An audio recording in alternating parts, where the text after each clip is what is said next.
Fran is my name. I've been married for a little over a year. I have been working hard to win the approval of my mother-in-law, but it appears that everything was for naught. The reason for this is straightforward. Because my mother-in-law approached me and said something like this: "I'm giving you back." What? Return? Needless to say, I was taken aback, but it didn't matter how hard I tried. My mother-in-law drove me to my parents' house. My parents live near my in-laws. By car, it is only a few minutes away. My mother-in-law shouted loudly at the door when we arrived at my parents' house. "Hey, come on out!" Inside the house, there was a thumping sound. My father came out right away. "Oh, can I assist you?" "I'm sorry, but I have to speak with you." "A talk?" "Let's hear it inside. Come on in." My father responded with a smile. My mother-in-law, on the other hand, shook her head. "We can talk here. We're only here to give your useless daughter back." "Useless daughter?" My father's expression shifts. My father's gaze, clearly upset, shifts to my mother-in-law. "What do you mean, useless?" "I mean exactly what I said. Isn't that right?" My mother-in-law expects my father-in-law to agree. "Don't you understand unless I tell you? A wife with a monthly salary of only $500? A faulty product. Defective." "Defective?" My father's face looks like that of a demon. I was afraid my father would go insane, but there was nothing I could do.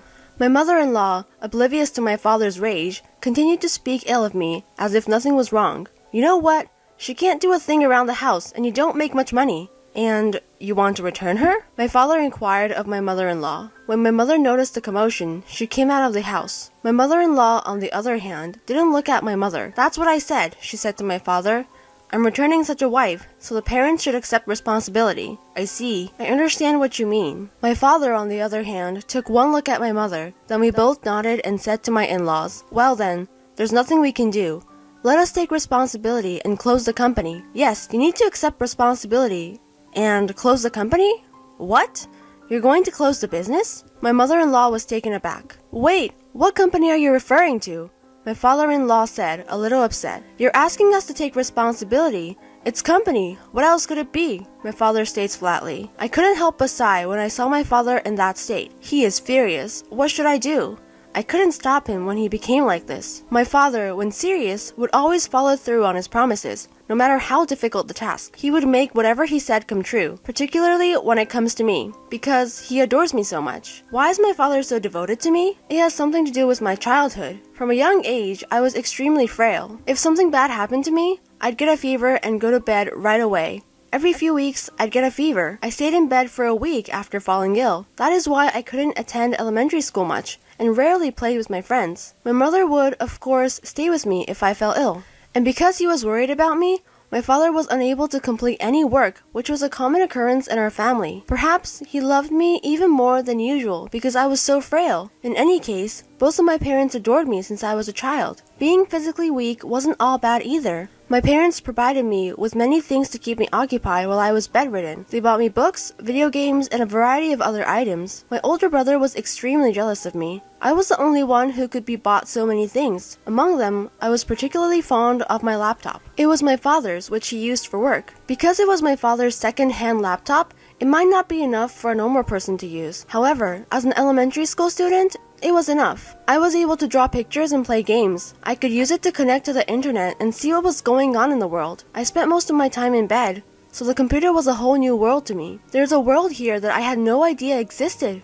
Perhaps I can make my own world here. It's a good memory that I had as a child. That is how I became interested in computers. It started with children's drawings, but I eventually moved on to the computer graphics. Fascinated by the world of 3D, I began to study illustration and computer graphics. That's how I ended up becoming a graphic designer. Even though I'm weak, I can handle this. With this in mind, after graduating from high school, I began working as a graphic designer at home. However, I encountered numerous difficulties in the beginning. I was self-taught and I lacked any specialized knowledge. Furthermore, I had no idea how to find work. My body isn't in good enough shape to go to work, so I'll just have to make do. It is difficult for me to commute to work. I could work remotely, but I wouldn't be able to work every day like a regular person. In other words, the only way for me to work at my own pace is to take on work on my own and complete it. It's a lot of work, but if this works out, I'll be able to support myself. I spent many days on the internet, researching, piling hard work on top of hard work, but I persisted and more people would begin to recognize me. The same people approached me me again or introduce me to new clients. My work gradually began to take on the characteristics of a job. In the meantime, 5 years had passed. When my work became popular, I breathed a sigh of relief. My father approached me with this proposal at that point. Do you want to make a commercial for a construction company? It was an unexpected request. My father owns and operates a local construction company. He used to build houses on contract, but now, remodeling houses is his main source of income. There were only 3 employees, my father, mother, and brother, but it was a well-known construction company in the neighborhood. Are you sure you want me to do this? If it were a job, I'd be paid, right? I didn't request it because you're my daughter. I'm asking because I believe you have good advertising taste. I thank my father for his words of wisdom. I was pleased to be recognized as having good taste, but more than anything, I felt accepted. My design was later used as an insert ad in the newspaper. I also made a website for the construction company and posted the ad on it. Of course, because we were a local company, we are not well known on a national scale. Locals would approach me and say, "I saw your ad," and some would even say, "It's good." I couldn't stop smiling because such voices made me so happy. At the same time, my ad was turned into a poster. The posters were displayed at the company's entrance and on bulletin boards maintained by the local community association. I can stand on my own feet. I can live independently. I was overjoyed to have such a sense of accomplishment. Meanwhile, my posters were becoming the talk of the town. The daughter of the construction company is a designer. She also creates advertisements for the building company. Such rumors began to circulate in the community. As a result, the locals began to approach me for assistance. Then someone came to see me one day. It was an electrician from the town. "Your daughter is a designer. Can you create our advertisements?" "I'll ask Fran about it," my father said lightheartedly. Actually, the electrician in town is one of our clients. Although it is called a town electrician, in reality, it is an electrical construction company. For example, they install air conditioners, fiber optic lines, and electrical wiring. So when electrical work is needed for remodeling, we ask the town electrician to do it. So Fran, can you do it for me? I understand. They are an important business partner. I accepted the offer. Sometime later, I asked my father to deliver the finished advertisement. It turned out to be even better than I had expected, and the electrician in town was quite pleased. In addition to the commission, he even came to our house to thank me with a gift wrapped in a sweet envelope. He said, "I just wanted to thank you for the wonderful job you did." But it was a young man who bowed in gratitude. He was not the electrician I knew. "Well, who are you?" "Oh, my name is Clark. My father is the electrician." It was Clark, the electrician's son, who came to greet me. He is a college graduate and is currently helping out as an electrician. "So, you will eventually become an electrician?" When I asked, Clark replied, "Eventually, I plan to take over the business. Then, we might be friends for a long time." "Yes, I would like that as well, especially with an attractive person like you." "What? Me?" I was surprised. I had not been able to attend school much and never had been in a relationship. Could it be that I was being seduced? My face suddenly lit up when I thought that. I turned bright red and slumped down like a child. In the end, we only exchanged contact information that day. But it wasn't business contact information that we exchanged. It was our personal details. I had never done anything like this before. I was so nervous that I couldn't sleep that day. After that, Clark and I kept in touch with each other in between work. We would tell each other about the day's events and talk about hobbies, favorite things, etc. It became a daily routine. And we eventually started dating. However, we could not do any of the things that normal lovers do. First of all, I was too frail to travel far on dates. We could only go out together to a neighborhood park when I was feeling well. We were never able to go to a normal date like watching a movie. Another major reason was that our days off did not match. Because I was taking on work privately, I was able to take time off freely. But that is not the case with Clark. Even on days off, he often received urgent requests to repair household appliances. Moreover, as it approached summer and winter, it was not unusual for him to have to install air conditioners every day. Anyway, I couldn't do anything that was typical of a normal lover. But that didn't cause me any trouble. We could always keep in touch with each other on our phones. We could exchange words and send messages. I was always in bed with a fever, so that was nothing to me. We grew our love in this way and got married a few years later. I was to go to Clark's house. Naturally, Clark's parents knew me well, so my mother-in-law told me this. Just take care of the housework as long as it's not too much for you. I understand. My father-in-law was also kind to me. When you have time, will you make the traditional pop-ups for me? I'll take care of it. I'll leave it to you, thank you. I thought I was getting along with my in-laws because of this, but that was only in the beginning. Gradually, my mother-in-law began to ask me to take care of various things. I'm going to be out of town for a while, so can you watch the store for me? Sure, but I'm working too. Just stay at the counter. You can work there too, right? If you don't mind if I bring my laptop, I'll take care of it. I don't mind at all. In this way, my mother-in-law began to ask me to watch the store more and more often. My stepfather also started asking me for favors like this. Could you make a website for the store? What? I'm not an expert. Just something simple, okay? Please. Creating a website is not my specialty, but my father-in-law pushed me into creating a website for the electronics company. After that, my in-laws would ask me to do something for them at every opportunity. One after another, they would ask me to do this, that, and the other. Eventually, my mother-in-law said to me, "I'm sorry, but could you do the cleaning for me?" What? I have work to do too. What are you talking about? You're the wife. Can't you at least do that? Yes. In the end, I was forced to do the cleaning. Once I took on the job, there was no backing down. After cleaning, there was cooking, then laundry, and gradually, the amount of housework increased. I was also made to take care of the store. I can't do my own work. I had no choice but to cut back on my work as a graphic designer. Naturally, my income decreased. But I am already married and Clark is paying for my living expenses. So I was not that worried. But that is not the problem. I think I have a fever today. I was so tired that I finally caught a fever. I told my mother-in-law, "I'm sorry, but I'm going to have to rest for a while." When I told her, she wasn't happy. She said, "I can't believe you'd get a fever over something like that." But she said, "Oh, yes, I understand. Just go back to bed." My mother-in-law said casually and quickly left the room. I might have offended her. I regretted it, but it's true that my body doesn't listen to me, so there is nothing I can do about it. I lay down on the bed. After a while, Clark came in and asked, "Are you okay?" I said, "Yes, I'm sorry. Don't be too hard on yourself. I know, but your parents." I told Clark that I had no choice because my in-laws had forced me to do the chores. Then Clark looked at me suspiciously and said, "Why don't you just say no?" "But what are you talking about? You're an adult. You should at least express your opinion." Clark did not understand anything. If this was a proper job, I would definitely say no, but the other party is my in-laws. If I rejected my mother-in-law, it might cause problems later on. It was the same with my father-in-law. If I complain and my father-in-law hates me, he might say, "Get a divorce." I know it's probably just me thinking too much, but I can't help but think about it. This is why I could not disobey my in-laws. Aside from that, I was sad that Clark didn't understand me. I can't believe he doesn't understand me either. I am all alone in my in-laws' house. Thinking of that, I started crying tears. However, this kind of thing is quite common. I mustn't lose. I steeled myself. After that, when the fever resided, my mother-in-law again asked me to run errands for her. I reduced my own workload and complied with her request as much as I could. In this way, I tried to gain the favor of my parents-in-law. One day, after all this had happened, my mother-in-law suddenly asked me something like this. "Fran, how is your work going?" "Well, I'm continuing little by little, yes." "How much money do you earn now?" "Huh? That's none of your mother-in-law's business, is it?" "It does matter. Prices have been going up lately, and if you could just give me some money for living expenses." She was grinning. As far as I can see, the electrician's business has not gone away. Rather, as prices have risen, more and more people are looking for energy-efficient home appliances. Thanks to this, the job, such as air conditioner installing, is even increasing. We are sometimes asked by the major electronics retailers to provide support, and if anything, her income should be increasing.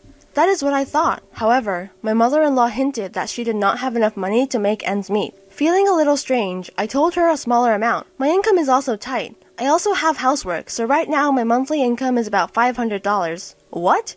$500? Yes. $500 a month is not so bad if you think of it as a part-time job, I thought. My mother-in-law suddenly turned red and said, "Only $500? And you don't even do much housework." I think I do a fair amount of housework. That's not true. I do all the cooking and cleaning these days. I even take care of the store and do the laundry when my mother-in-law is not around. As I was thinking about this, my mother-in-law said to me, "Wait a minute, I'll go talk to your father," and ran to my father-in-law. A few minutes later, my mother-in-law came back with my father-in-law and said to me, "Come with me." I said, "What? Where?" "Your parents' house." "My house? I'm returning you." That's what my mother-in-law said. After that, I was forcibly taken to my parents' house, where I was told in front of my father that I would be returned. In response, my father just now said, "I'm going to close my own company." As I was dreading what to do, my mother-in-law smiled and said, "You want to close your company? Do you mean your construction company? Is that what you're talking about?" "Yes, there is no other company for me," my father responded with a thin smile. Then my father-in-law sighed and said, you're going to destroy the construction company and eliminate our electrician's business, aren't you? If that's the case, what then? I'm sorry, but we have other clients besides you. There are tons of electrician jobs out there. Then it's okay for me to take responsibility for my daughter and shut down my own construction company, isn't it? Suit yourself.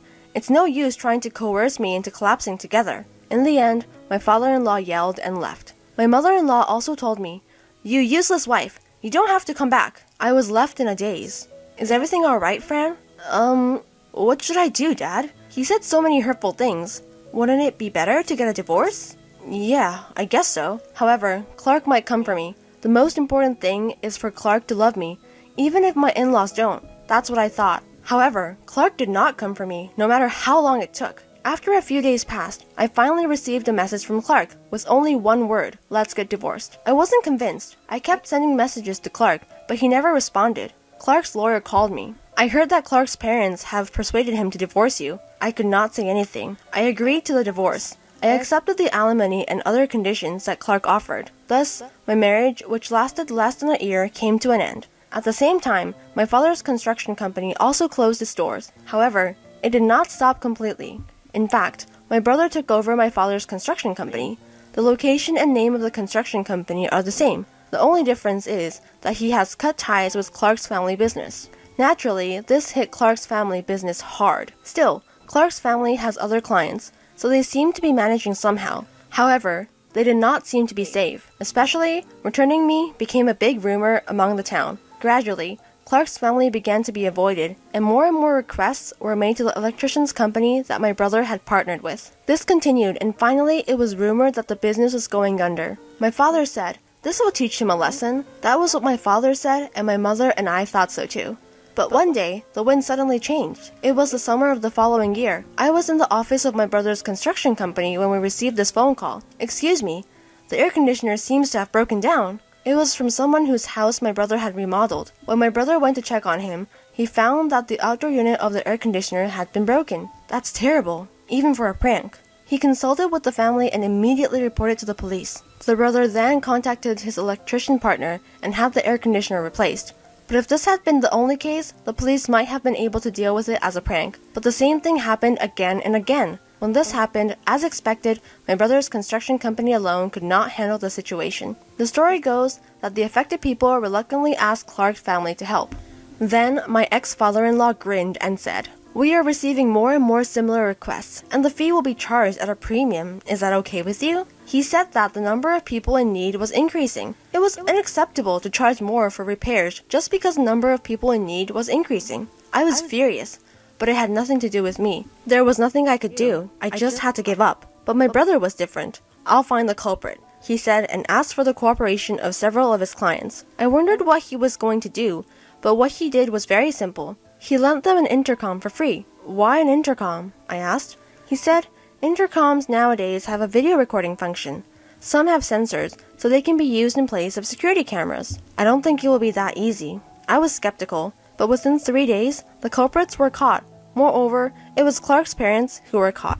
They said that in the middle of the night, his parents broke into the house and went around destroying the air conditioners. They were making their own work for themselves because they lost clients. When questioned by the police, they confessed to such selfish motives. When I heard this, I was reminded of the term mutual collapse. If my father quit the construction business, Clark's business would be in jeopardy. Perhaps my ex-father-in-law knew this and used the word mutual collapse. At any rate, the arrest of his parents-in-law triggered the collapse of Clark's family's electronics shop. Apparently, Clark then started working at a demolition job site to pay for the damage. One of the electricians who worked at my brother's construction company told me that he saw him there, but I don't care. I sympathize with him, but I don't want to get involved anymore. Besides, I am happy now. I work as a graphic designer and also look after the store at my brother's construction company. I can work at my own pace, and best of all, I don't have nagging in-laws. There is one problem though. My father is retired. He asks me, "Are you tired? Are you okay?" He's always around talking to me. "If you're so bored, why don't you get a job too? I think it's cooler to have a working dad." As soon as I said that, my father started working again at my brother's construction company. It seems that my father loves me after all, but I love my father too, so we are even.